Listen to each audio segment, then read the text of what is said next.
Boa tarde a todos, como é que vocês estão? Beleza pura? Canal Fatos e Crimes na área. Bom, gente, eu vim aqui hoje gravar esse pequeno videozinho.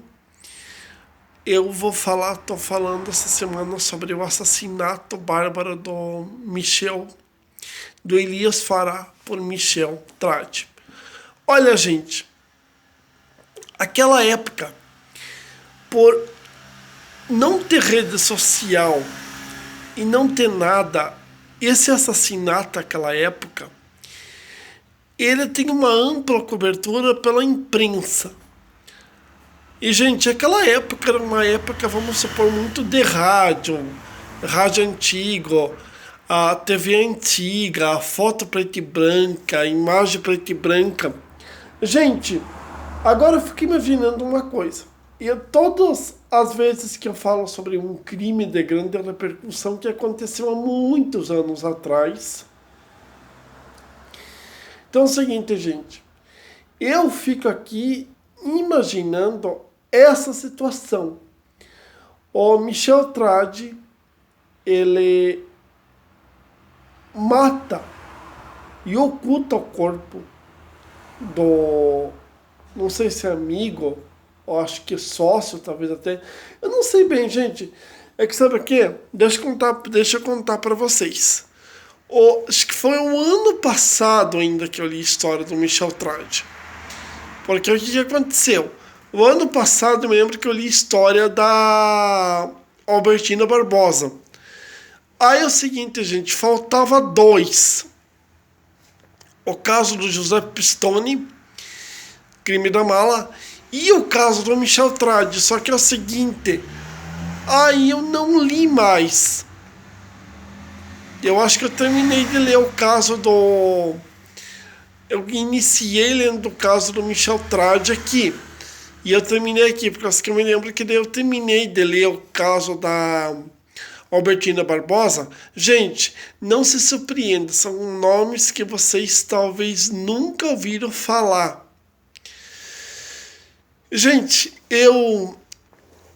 são nomes que vocês nunca ouviram falar porque é do século passado. Esse crime que estou comentando desse livro essa semana é do século passado, ou seja, ele é um crime muito antigo. Ele é um crime muito antigo, bastante antigo. Como eu falei para vocês, deve ser da época da foto preta e branca ou da imagem preta e branca, porque não tinha imagem colorida naquela época.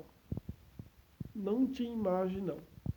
Tudo era tão difícil, porque tanto é que eu já comentei com vocês aqui, só que eu vou fazer logo uns especial contando um pouco mais sobre essa fase, porque acho que o século XX ele é dividido por duas fases. A primeira fase,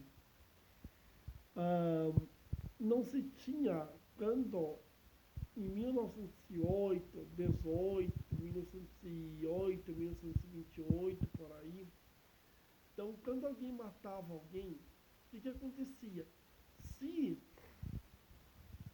não tivesse como provar, não iria ser descoberto nunca sobre o assassinato. Gente, volto a me lembrar aqui no canal para vocês o caso da Dana de Tefé. O assassinato da Dana de Tefé ocorreu em 1960. Assassinato, porque ela só pode ter morrido assassinada. E, gente, que quem consumiu o corpo dela sabesse lá o que aconteceu com ela também. Porque é muitas versões de uma história só. Gente, aquela época era fácil de inventar conto da carochinha e eu vou explicar o motivo por quê. Porque sabe o quê? Como que naquela época não tinha justiça? Porque sabe o quê? Deixa que eu vou explicar. Do jeito que não tinha justiça, eu vou explicar o motivo por quê.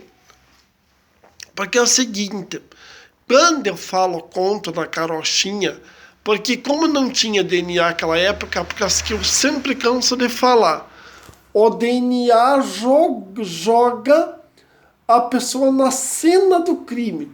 Então vamos supor, a pessoa vai lá, matou, automaticamente é colhida todas as informações na cena do crime, a saliva, desculpa gente, então saliva, sangue e restos de pele humana.